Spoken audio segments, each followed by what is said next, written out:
Senator Barbara Boxer really did pour gasoline on it. I don't know how many of you heard her speech, but it was not, and I'm not saying that I support her being booed. I think, and so does Senator Sanders, that people should be able to have voice, even people who we don't agree with.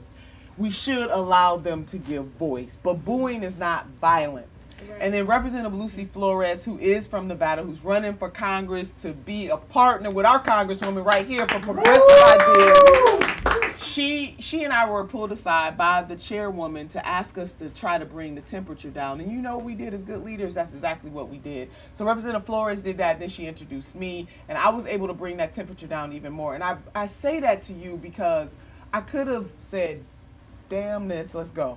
Okay, we're going to really make it burn up in here for real. Because things were unfair. But when you are a leader, you try to both, Stephen Covey once said, seek to understand and then to be understood. You acknowledge people's pain, and then you talk about how we can move from here, even if we don't agree. By the time I was done, everybody was standing up to their feet, even some of Secretary Clinton's supporters. And I say that because Representative Lucy Flores and I understood what our mission was in that room. Not to get people to turn it up all the way, but to say to them, I want you to be calm, but I want you to be committed to the candidate that you came here to support, and we can do all of that at the same time. They cheated and they lied. I'm just going to tell you that.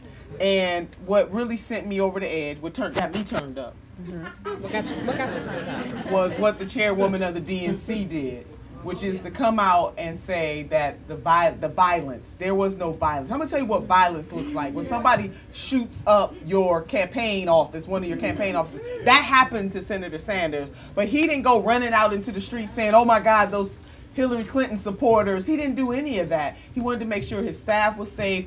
And he the campaign kind of kept that internal until all of this stuff started to happen. Now, there were threats made on voicemail. Memo to self, don't threaten folks to leave a voicemail message. First of all, don't threaten people at all. I'm sorry, I don't want to make fun. Don't threaten people. So it was wrong. Those voicemail messages that were left for Chairwoman Roberta Lang were wrong. Threats to her family were wrong. But we don't know if any of those people were supporters of Senator Bernie Sanders. Any of us can pick up the phone and pretend to be anybody. And so for this overreaction, both in the media and by the DNC, I thought it was patently unfair. But I can tell you, I am a witness. People were upset. They wanted to be heard. They wanted fairness. But no one in that room, for as long as I was in that room, was violent. And if there was anybody being violent, look at somebody would have been arrested by now. And so, Rosario had brought this up in our other panel about being conscious and just, researching and looking through things for yourself and not always believing what the mainstream media has to say. Because even this morning when I did an interview, I still had a commentator say the word violent when I told her what no violence in that room. But it was a convenient narrative.